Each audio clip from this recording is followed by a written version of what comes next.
Good afternoon, everybody, and welcome to the annual meeting of the American Society of International Law. This session is part of the World Speaks Space series. It's put together and sponsored by the American branch of the International Law Association, the University of Nebraska's Space, Cyber, and Telecom Law Program, and the ASIL Space Law Interest Group. My name is Joyita Chatterjee, and I'm honored to moderate the discussion today. My background is in aerospace law. I'm an alumni of McGill University and the International Space University. I've been in private practice with law firms in New York and London, working on aerospace asset finance and space policy. And I'm currently part of the legal team at Airbus at its headquarters in Toulouse in the south of France. At the outset, I'd like to note that the views and opinion I express during our session today will be made in my personal capacity, and they do not reflect the opinion of the Airbus Group in any way. Now, with that disclaimer out of the way, I'm very pleased to have an esteemed panel of speakers with us here today.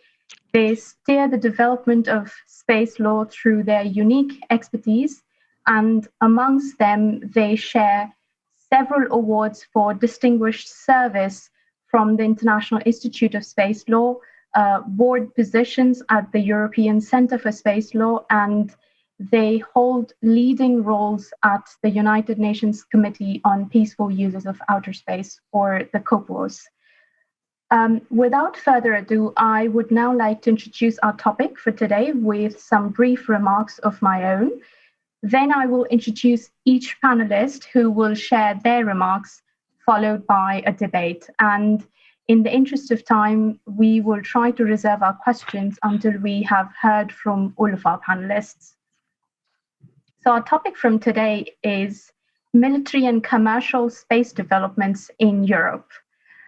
Europe is one of the most proficient actors in the international space arena. But at the same time, it is not a monolithic organization.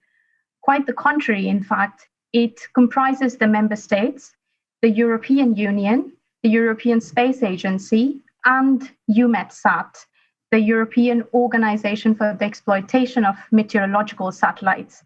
And all of these constituents together operate a highly effective space program. Now, while the European Space Agency is an intergovernmental organization, the European Union is a supranational body. And these two institutions have different ranges of legal competences. They have different member states, and they're governed by different rules and procedures. Now, for example, there is an ESA strategy, which is defined and approved by the ESA Council at the ministerial level every 3 to 4 years. At the same time, there's also an European Union space strategy, which was enacted by the European Commission in 2016. And there are various other national space strategies adopted by the member states of both these organizations. What is remarkable here is that European success in space is not driven by a single unified European legal and regulatory framework, but rather by this sort of tangle of different and disparate frameworks.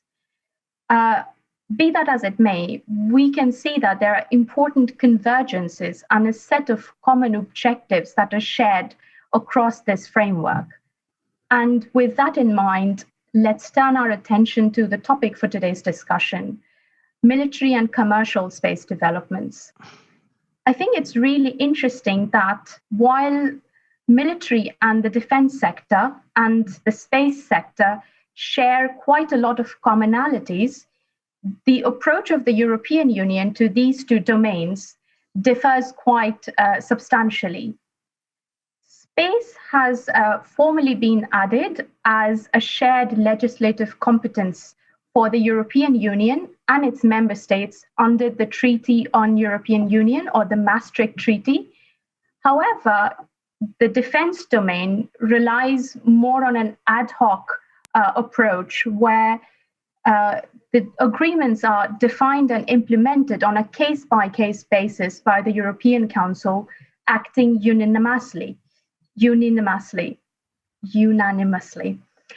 And therefore, the defense competence, it remains embedded within the sovereign powers of each member state.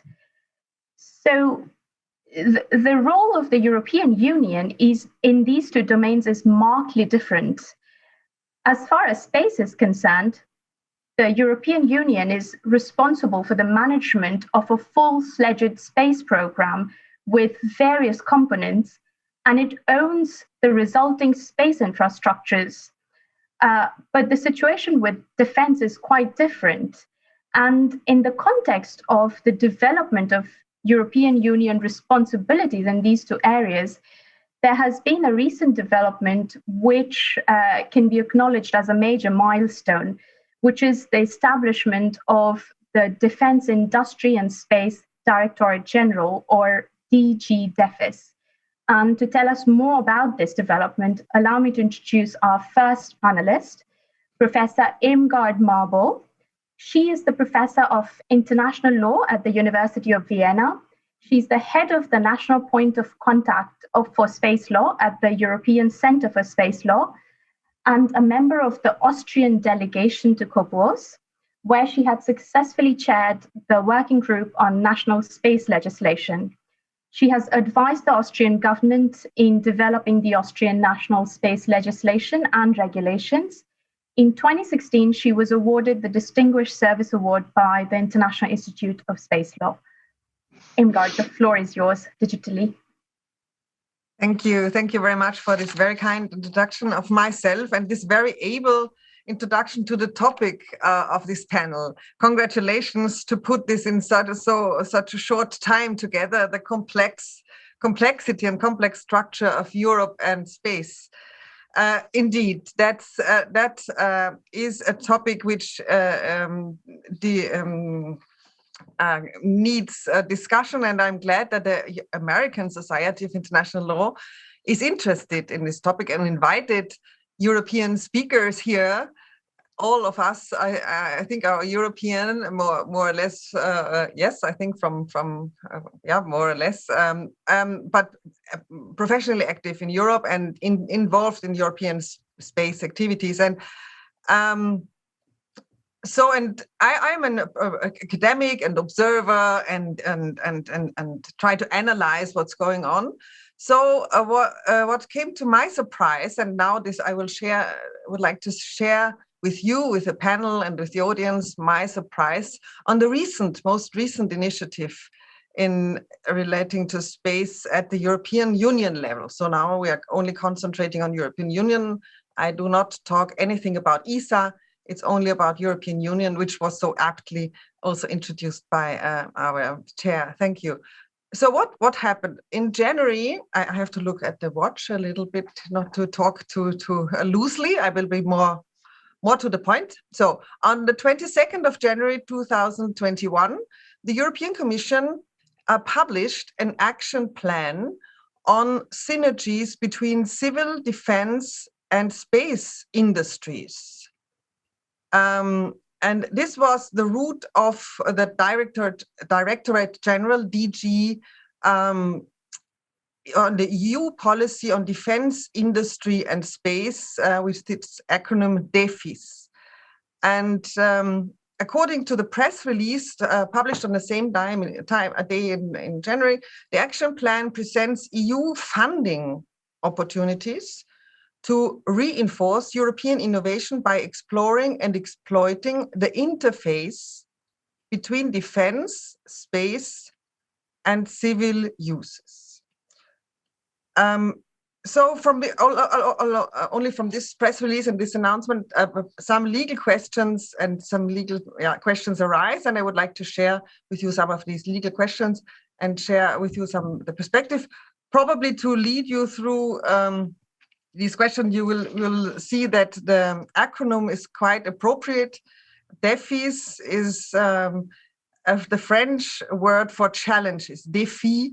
If you translate it in English, it's challenges, and that's perhaps a very appropriate to call this DG DEFIS, because it indeed will face quite a number of challenges. Not only, I'm not talking about financial challenges, not talking about technological challenges, which by themselves may be considerable, but only legal and political challenges.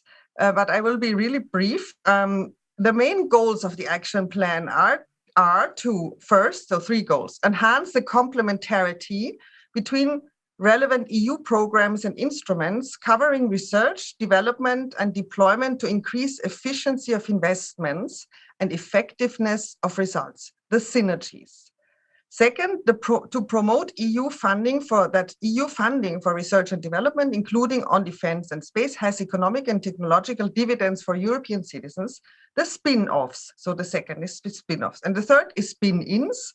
What is spin-ins? Facilitate the use of civil industry research achievements and of civil-driven innovation in European defense cooperation projects. With this come 11 targeted actions, which I can, of course, not introduce, but 3 flagships projects, which are drone technologies, space-based secure connectivity, and space traffic management. So these are the 3 flagship projects. So these developments to me came as a surprise for at least 2 reasons, and I put 2 questions here. First, how is it possible that the EU mobilizes an action plan and investments for the defense industry when it does not have a competence in defense? This is the first question. And the second, why does the EU want to put together, to merge or create synergies between the civil and defense-related space activities, when in general countries are careful to separate the 2 quite rigorously? Just to recall that activities of national space agencies are generally clearly distinguished from the activities of the national defense ministries. So we have the civil space agencies, which have their space programs, and national defense ministries, which have their own capacities. And here at the European level, apparently the 2 should be merged or created synergies. There are consequently, for me, a number of political and legal challenges. I only want to mention 2 and try to keep my time. First, the competence issue. As our chair aptly highlighted, defense belongs to the exclusive competence of the national level of member states. And this also is clear that they are free in determining their own foreign and defense policy.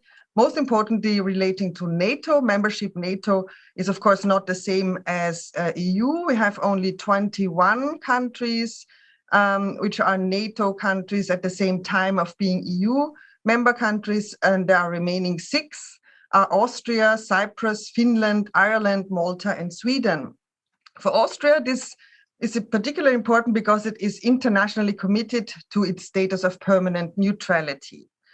So apparently there is a question. The answers, parts of the answers are quickly that the action plan is not based on the competence on defense, but on the competence on research and internal market, as well as space, which are shared competences.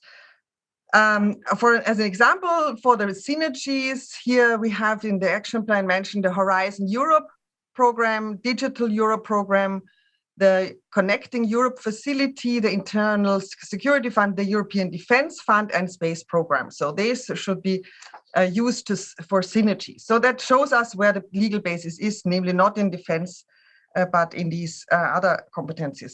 However, we will see, and this is a political challenge, certainly how the other actors of the European Union will act, namely the Council of the EU and the member states. The Council has shown interest and announced in June last year, when it discussed the conclusions on security and defense, it welcomed the call for more synergies between civil and defense industries, including space, in EU programs, while respecting the different natures and legal basis of respective EU programs and initiatives, including the civilian nature of European space programs. with a view to making more effective use of resources and technologies and create economies of scale. So we have quite a positive approach with some caveats from the EU Council of the EU. But now we do not know really what the member states will say, but this is the first, positive sign, but we will see how the importance of competences and legal basis will be respected. Whether the so-called leg stuff, I've heard a member of the DG recently talking in Vienna, and he called it leg stuff, meaning legal stuff, is not very prominently presented apparently in the legal leadership of the DG. So we will hope that there will be respect for competences and legal basis. The second question are export control questions. The second legal challenge, of course, in the export control, we divide between civil and military use, and for all dual use items, we need a license when it shall be exported. And in the EU, this license must be a EU license prominently, but also at the national level. And we recall our different defense policies at the national level. There might be additional export license requirements. So I think with this short overview, we have seen already quite a number of challenges, which I, of course, will be gladly discussing with you here in the panel or later with the ASIL audience. Certainly, it's an interesting topic, and the acronym DEFIS is rightly chosen. Thank you very much. Thank you, Irmgard. That was a very interesting overview of, as you rightly pointed out, a very complicated subject. And one of the recent activities by DEFIS has been issuing a feasibility study to try to build on the GovSatcom program. And I think the concept for a European constellation for satellite communications is quite an interesting topic. And I would like to welcome our next panelist to talk to us a bit more about the GovSatcom program and his views on a European satellite connectivity system. Please welcome Professor Franz Wanda Dunk. He holds the Harvey and Susan Perlman Alumni Ottmer Chair of Space Law at the University of Nebraska-Lincoln. He's also the director of Black Holes, a Leiden-based consultancy services in space law and policy. He's the editor of the series entitled Studies in Space Law, published by Brill. He's a prolific author on issues pertaining to space law with a long list of publications to his name and has delivered lectures across the globe. He has advised various government agencies, international organizations, and industrial stakeholders on space-related projects. He was awarded the Distinguished Service Award by the International Institute of Space Law and the Social Science Award by the International Academy of Astronautics. Franz, please. Thank you very much for that kind introduction. And indeed, I think that GovSatcom is one of the most interesting projects that the EU has now initiated. We are at the very beginning of that. The idea of developing an EU-wide governmental satellite communication set of capabilities. It's actually the first step, with the next step then being something called a satellite-based connectivity system. In the context of what effectively is then the third EU flagship program following the EGNOS Galileo one and the Copernicus one. And you'll find that in thinking about GovSatcom, some reference is being had to the way that these two developments, that these two projects have been taking shape legally as well. Because obviously this is the meeting of the American Society of International Law. So I will mainly focus on the legal aspect, not so much on the policy and the economics of it. What are the baselines upon which these projects are developed? Because in particular for non-European audiences, this may be totally bewildering. You already, as a moderator, pointed out some of the elements. But just to give you another example, many people are probably not aware that the European Space Agency is not the European Union Space Agency. Mm-hmm. Many people simply equate the two, and I want to emphatically make clear that that's not the case. Just looking at different sets of member states already should explain that. Norway, Switzerland, and of course the UK are prominent members of the European Space Agency, but not of the EU. Now, coming back to the EU, which of course took this initiative, you already mentioned the space competence following the Lisbon Treaty of 2007-2009 that included an Article 4.3, paragraph 3 in the Treaty on the Functioning of the European Union, which is the general treaty addressing EU law in substance, following the Treaty on the European Union. And it says that in the areas of space, the Union shall have competence to carry out activities, but this shall not result in member states being prevented from exercising theirs. So member states still retain, even in the space domain, entirely at right to maintain either their own individual programs or to choose ESA as the conduit for their space programs rather than the EU. So that already allows a lot of various possibilities. And it's important to realize, as I said, we are at the beginning. It is really up to the European Union member states through the Council of Ministers, as Professor Marbury mentioned, to agree to the extent to which this EU initiative is a valid one and should be followed up, just like EGNOS, Galileo, and Copernicus. And by the same token, the circumstances, the extent, what the proper involvement of ESA would be in that project. The Artemis program is currently an optional program under ESA rules of fair return, which addresses relevant elements.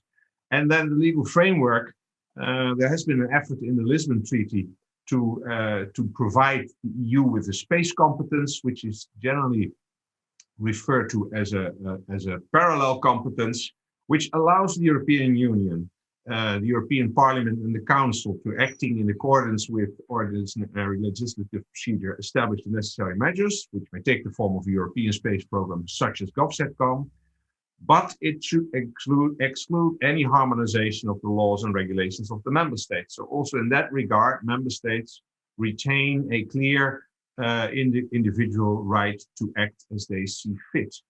The Union shall establish any appropriate relations with the European Space Agency, and that touches upon another long-standing discussion about the legal framework for space activities in Europe, the convergence on the one hand between the EU and the European Space Agency, which on the other hand still means that the two are not the same and operating as one simple monolithic, as you use the term, promoter of European space.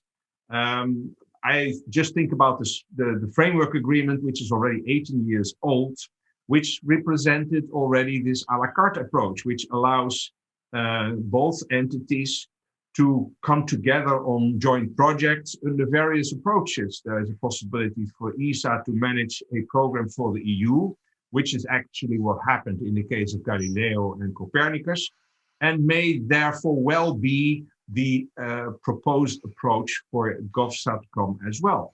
But it's not certain. It could also develop as an optional program of ESA, in which the EU participates on a separate basis. And ultimately, that's up to the member states. Each party will, in that context, comply with its own rules. And in view of the time, the last point I'm going to make here is this often referred to private-public partnership idea, which is sometimes, I'm a little bit afraid, used as a deus ex machina, as the solution to all the problems. And we need to be careful with that. If you talk to the private sector, you sometimes get the idea that PPP stands for public pays private. So the public sector pays and the private sector runs the show. And the public sector probably thinks it's the other way around. We can use private money to do something that we as the public want. So it very much depends upon how it's going to be structured. And I mentioned Galileo, which is, of course, the primary example of an effort to create a major PPP on a satellite project.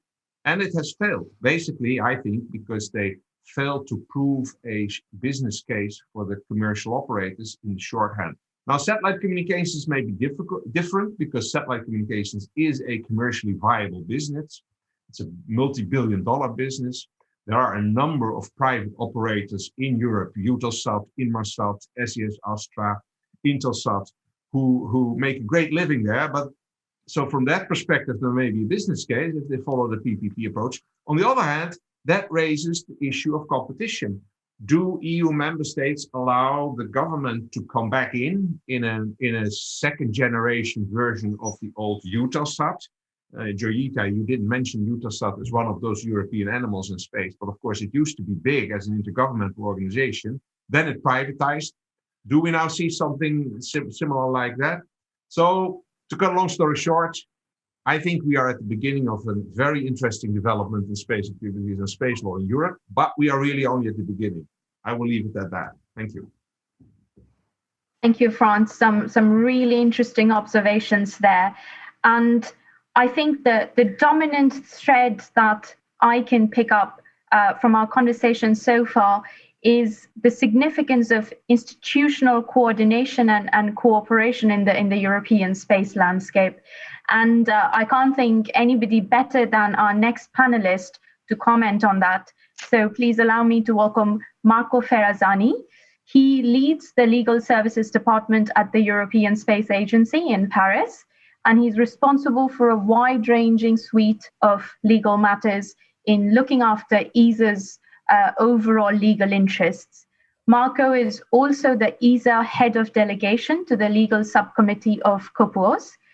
Outside his day job, he serves on the boards of the European Centre for Space Law and the International Institute of Space Law.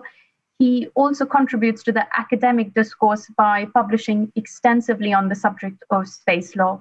Marco, it would be great to have your views on the subject of institutional coordination and cooperation in European space. Thank you. Thank you very much for the nice introduction, and welcome to all the attendees. My colleagues and yourself, you already sketched out quite well the background of Europe. Europe is a complex arena, as you may understand. And just to follow from the other speakers, I would want to call that in this complex arena, we have several acts now and then every year or so that remind us of this complexity, but also give some indications how to move around. And I follow what Professor Marbo has indicated about the European Union Council in determining space policy. Just a few months ago, last November, we had what we call a European Space Council, which is the meeting of the European Union Council and the ESA Council at the level of ministers. And I will just quote you one phrase, which is exactly the debate we're having today. And I will read, it says the European Union, the European Space Agency, and member states have parallel competences for determining policy and needs for technological independence and autonomy. So it's quite a rather high-level political statement at the same time with legal meaning, exactly because in Europe, we have a complex system of independent or parallel. You heard that EU as member states, which are not exactly the same of ESA. In ESA, in addition, we have the UK, Switzerland, and Norway, who have technological capability and space capacities. At the same time, in dual use, we have many European members or members of Nato, and they do some space activity in Nato. We have other organizations. So we have this complexity, which is a range of following, I would say, three legal and institutional levels. And these three levels are equally valid and compatible, of course. You have, of course, and primary in outer space, the level of states, who are sovereign states, and they can and they do act as states individually. You have the states who among them, in some different groups, as the one we mentioned, team up in some programs, and they can do it at what we call intergovernmental level with agreements, which often are treaties. ESA is an example. It's a treaty among sovereign states to create a space agency for them and among them for space cooperation. EUMETSAT is another example. Eutelsat was an example of the past. And then you have the European Union, which is not the states. It's a separate thing, autonomous according to the treaty, the one that my colleagues have mentioned, which explicitly indicate also a parallel competence for the European Union. However, without the ability of the EU to provide for harmonization of legislation on space. So it is outside the EU competence to intervene about harmonization of legislation. And this means that we have national laws about space. We have national space law, and they're fully empowered and legitimate to write how a nation state can do and goes into space, how the private operators can go to space and operate, how they get licensed, authorized. And we have arrangements like European Space Agency, who has its own European space programs, which, by the way, are 3/4 of European public effort is the ESA one. In ESA, we concentrate. The European Union has mentioned Galileo and Copernicus, and more to come, which often are the result of previous so-called precursor programs of the ESA R&D effort. So we have these three levels: states, intergovernmental, and European Union, all equally legitimate, equally valid and lawful. And this means that not one level can prevail or rule over another one. There's no criteria of priority. So we learn to work like that. Europe is a tricky and complex matter. It's complex, I understand, if seen from outside, but we make it work. And I'll give you a few examples just to conclude. Pooling of space resources here and there. These are different formation depending on the program, depending on the kind of resources, again, being also scientific, research, civil, dual. The states aggregate and do it in one forum more than the other, depending on what is needed. For instance, the European Union itself, in having to use resources, can use national assets. ESA produces satellite development infrastructure, and then we deliver it to the European Union ownership and operations. I mentioned about national space law. I give you another example. We have the so-called European astronauts. But European astronauts who fly with our program, cooperation program, to the International Space Station are ESA staff. Of course, they have a nationality, a passport, but they're ESA staff because there's a common decision of the states to have the so-called European Astronaut Corps as an ESA entity for selecting European astronauts for space. So there are very many different situations and examples that show how this geometry varies depending, but in the end, there's one so-called European Space Council, the one I mentioned, that gives political guidelines and orientations. And that's important that we read that and we follow that in the development. It will I promise more to come because there will be more orientation and more arrangements and more programs of this kind. So it's more than logic that European Commission, being the executive of the EU, opens new doors and new flagship programs, opens an office called Defense and Space Industry, understandable. But of course, there are also limits that member states know very well, and they're very attentive in what they want to do here and there. So I offer that as a comment. Thank you. Thank you, Marco. That was a great overview of the system. And I think now that we have heard about sort of the pan-European level, I am curious to find out more from a national regulator's perspective. And this is where I would like to welcome our next panelist, Ms. Jenny Tapio. Jenny Tapio acts as a chief specialist for the government of Finland with a special focus on space activities. She heads the Finnish delegation at the UN COPUOS and at various European Space Agency committees. She has contributed as a subject matter expert during the development of the Finnish national space legislation, and she also serves on the board of the European Centre for Space Law. Prior to joining the Finnish government, Jenny was in private practice with the international law firm of Bird & Bird, and she has also held in-house legal counsel roles with Airbus Defence and Space and Nokia. Jenny holds an impressively long list of degrees in legal education, and she's currently pursuing her doctoral research at the University of Helsinki. Jenny, you have the floor. Thank you, Joetta, for that comprehensive introduction and good European afternoon to all. I would, of course, want to thank the organizers first for this invitation and the organization of this online event. We can still meet even if we are in a difficult place. And I'm very happy and honored, of course, to be here with such distinguished colleagues to talk about an important theme from the European perspective, and such great perspectives we have heard already.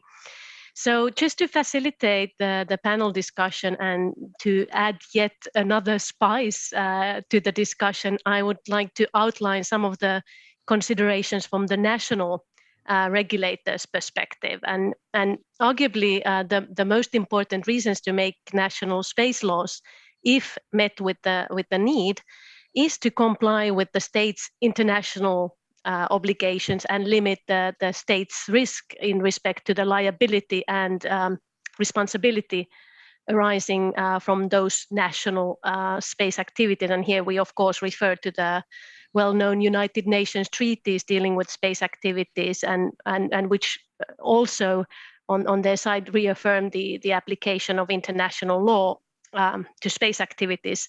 But while also private entities can benefit from the freedom of use and exploration of outer space, actions really at national level are needed to make those obligations that we talk about applicable to private entities.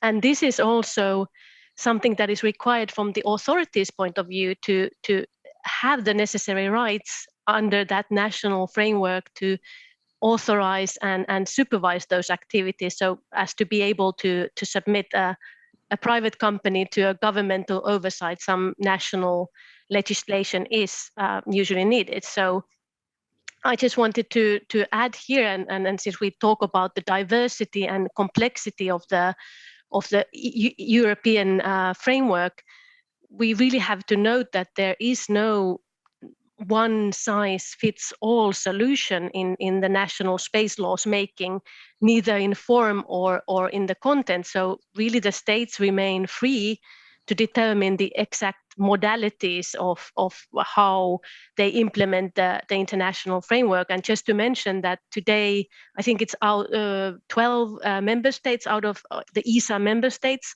that have specific national laws. They all look a bit different. So the scope of the national space law and the actual implementation will depend really mostly on the profile of space activities and the actors in a given state. And here I refer to our own expertise or experience here in Finland, which is a good example of a new spacefaring state with very similar profile to many of our European counterparts, where the upstream space activities by scientific institutions or startup companies have emerged and increased in quite rapid pace very quickly, and where the entire governance in a national level for space activities has been set up to support the non-state actors without necessarily having own governmental space programs. But at the end of the day, as we've heard, we have very substantial space programs at the level of the European Union. So in a sense, national programs nevertheless have, let's say, a parallel role to that. But it can be that there are not necessarily national space programs at European states at all, but rather these national laws are really to guide and support the national private activities. And therefore we can understand this question of harmonization, even if it was possible, could be very difficult task, taking into account the very different profiles among the states within just the European continent. So I just wanted to highlight here two important themes that we see in national space laws of the 21st century, and something that I consider to be very important and a topical discussion, hopefully that we can also address in this panel, is the support for sustainable growth of the space sector, so the growth of the companies and the industrial sector, but at the same time, the thoughts on long-term sustainability of space activities, which may at first sight look as competing, even conflicting, especially noting that consideration regarding to space debris and sustainability usually bear a cost of compliance. So how can these two be reconciled? But I think the thinking there is that by providing a predictable and legally clear operating environment for the industry can on its part help the growth of the sector and attract new investments and new actors in the arena, and in a way also to allow the companies to think about the safety and the risks in their own considerations in a much clearer way.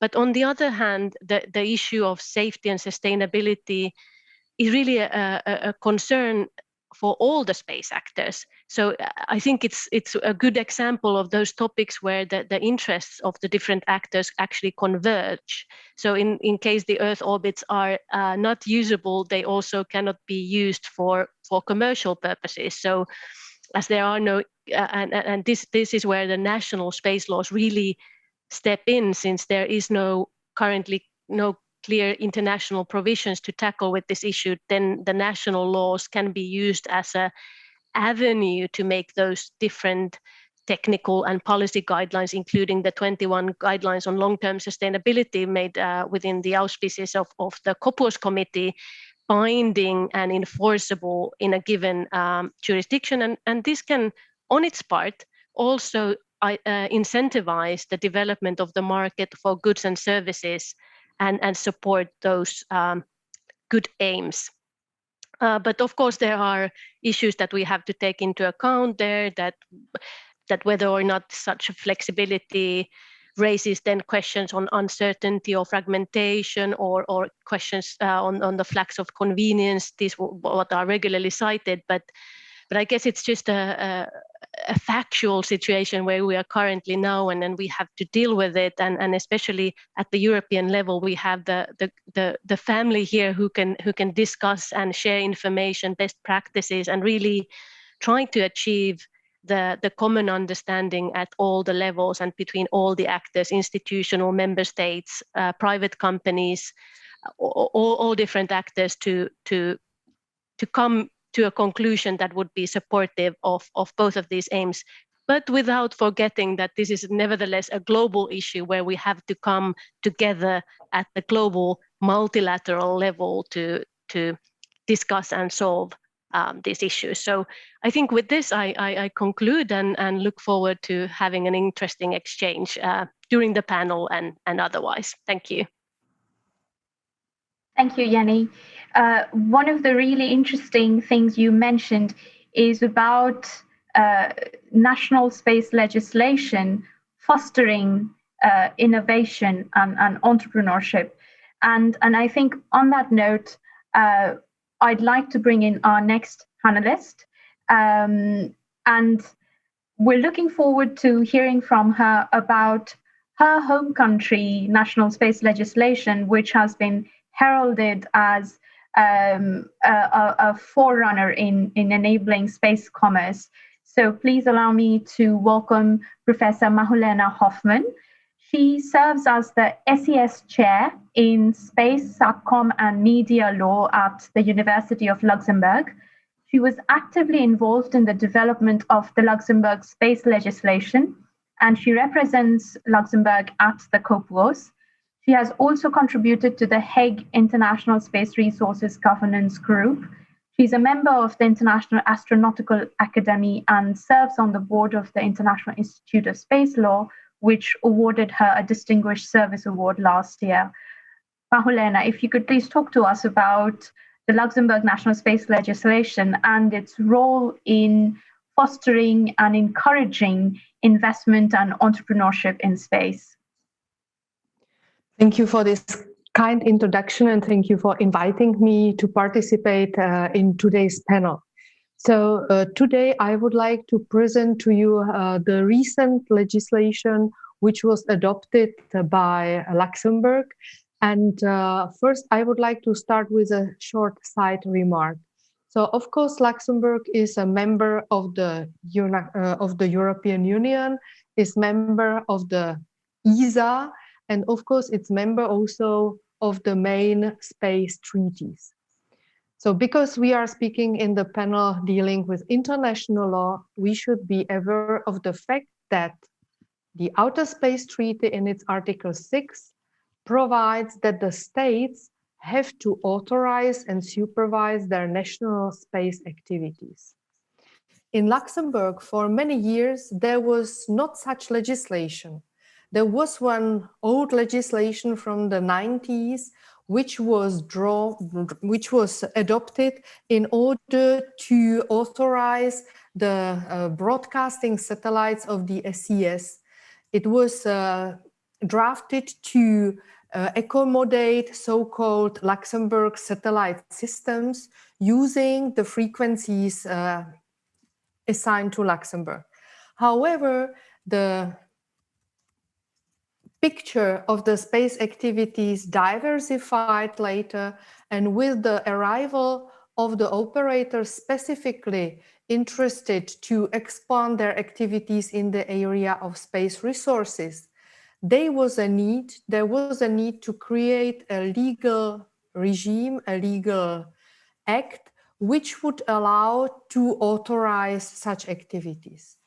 So in fact, there were works on drafting of two legislations in parallel.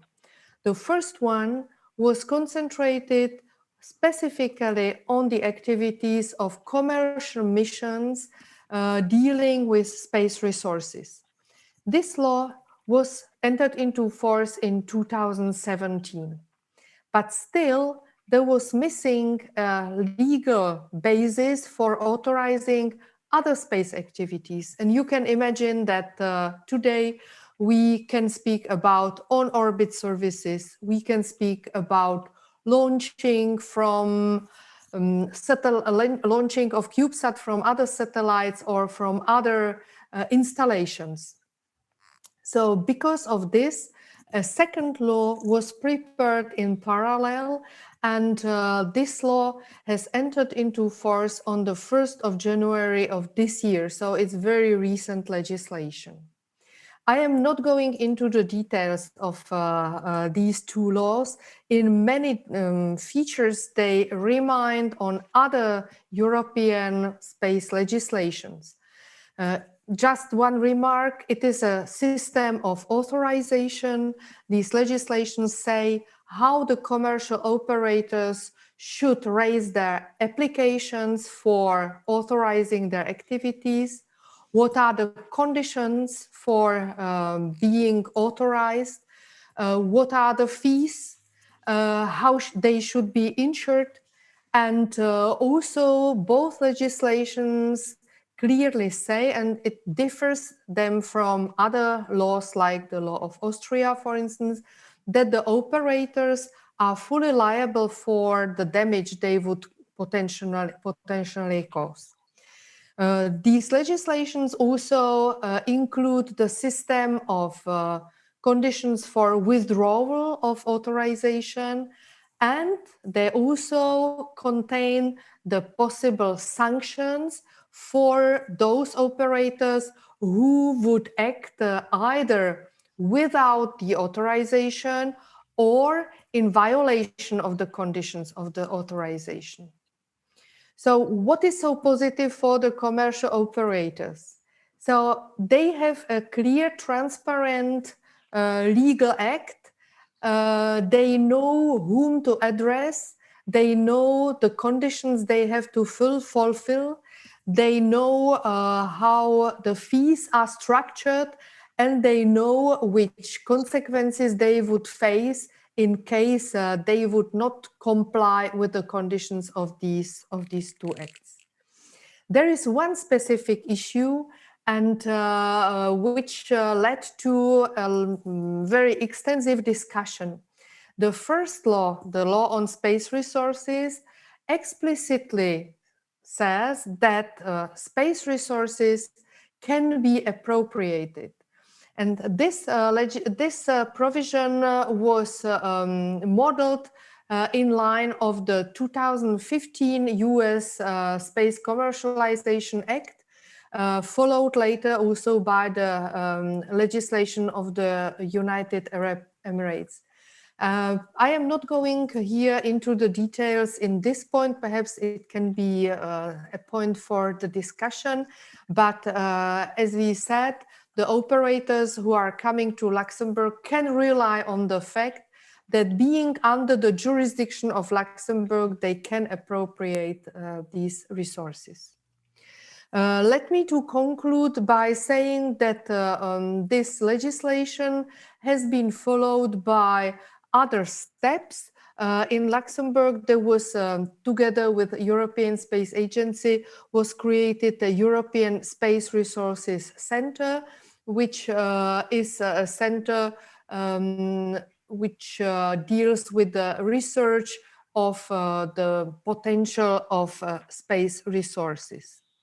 So let me to conclude, you would not find too much specific issues in these legislations. Of course, the legislator studied all the available space legislations, not only in Europe, also in the world. So it is not a harmonized text, of course, because as Professor von der Dunk rightly said, Article 189 prohibits harmonization of space legislation, but it is one of the brothers or sisters of other space legislations which were adopted in Europe. So let me conclude by this, and I am very much open to your questions. Thank you, Mahulena. I am conscious of the paucity of time today, and I think it's only a testament to the complexity of the subject at hand and how interesting that this discourse can get. So in the interest of time, I'm going to quickly bring in a couple of questions. Marco, I was really curious about some of the comments you made, and in that context, in your role, you have been instrumental in negotiating the Lunar Gateway Memorandum of Understanding with NASA, and I believe one of ESA's role is to also coordinate the Artemis missions with NASA with respect to the Lunar Gateway. And I'm curious about your experience with that project. Can you please very briefly, given our time constraints, share a little bit with us? Yes, with pleasure. Just a few months ago, we concluded the work of last year, which is having an agreement between ESA and NASA as the two main partners to set up what's called the Lunar Gateway, which will be a station orbiting around the moon, smaller than International Space Station, but serving the kind of purpose under the same experience, and then leading operations for our common astronauts to go to the gateway, work there, and then land on the surface of the moon for surface operations. It's a landmark agreement which has been advertised, and this will enable the building of the so-called Artemis program from NASA and with the international partners. ESA is the European voice. Member states have agreed that ESA is the voice of Europe, and other states like Canada and Japan have already signed similar agreements. And then in addition to that, of course, there will be in the future more agreements for surface operations and open also to private enterprise who want to add on. This will be true. So it means that the gateway may be used both for US and European companies who want to use the infrastructure, and it's part of our policy together with NASA. In addition to that, NASA also proposed the US government the so-called Artemis Accords, which are bilateral agreements with the US for the parties of the Outer Space Treaty, so for states to sign. That's why ESA is not signing them directly. Some states have done so, other states are preparing to do so, but these are more principles that clarify or even repeat or restate or enlarge some of the main principles of the Outer Space Treaty of '67. In a short summary. Thank you. Thank you. That's really interesting. And I think one of the topics that a lot of our panelists have touched upon today is the importance of maintaining space sustainability and ensuring secure and safe access to space. And on that note, I'd like to invite Irmgard's views on the European approach to space traffic management, particularly because in her initial remarks when she introduced the DEFIS framework to us. It was interesting that one of the pillars of the program was to ensure space sustainability, and I'm curious about your views on the topic of space traffic management under the European umbrella. Yes, thank you very much. Very briefly, indeed, it is one of the three so-called flagship projects. They always use this term of the new action plan. And it is a short paragraph only in the action plan, and it is to be developed. But I think there is one or two lines which I would like to share with you, which are highlighting what it is about. The flagship project will develop STM standards and rules which are needed to avoid collisions events that may result from the proliferation of satellites. And then now the reaction of the US National Space Traffic Management Policy of 2018 is directly addressed, almost directly. STM will also avoid the risk of non-EU standards becoming the norm, as this dependence would have a negative effect on European efforts to achieve technological sovereignty. So this is a direct quote of the action plan. So we'll look forward to see what Europe can deliver in this respect. Thank you, Irmgard. Unless anybody has literally any 30-second thoughts, I think we're at the point where we would have to wrap up. Thank you. Okay. My deep and sincere gratitude to all of our distinguished speakers today for your support in developing this panel and for your contributions, for your extremely insightful remarks today, and for sharing your insight and expertise with us. Also, shout out to Elspeth Magilton and the team at the American Society of International Law who helped us put together this session. And this is a pre-recorded program, so you will have the option to join the conversation by clicking on the button Continue the Conversation, which I believe is visible on your screen at the bottom, and it will lead you to a private Zoom room where we can have a bit of chat and have a Q&A with the panelists today. So thank you. Thank you very much. Thank you very much.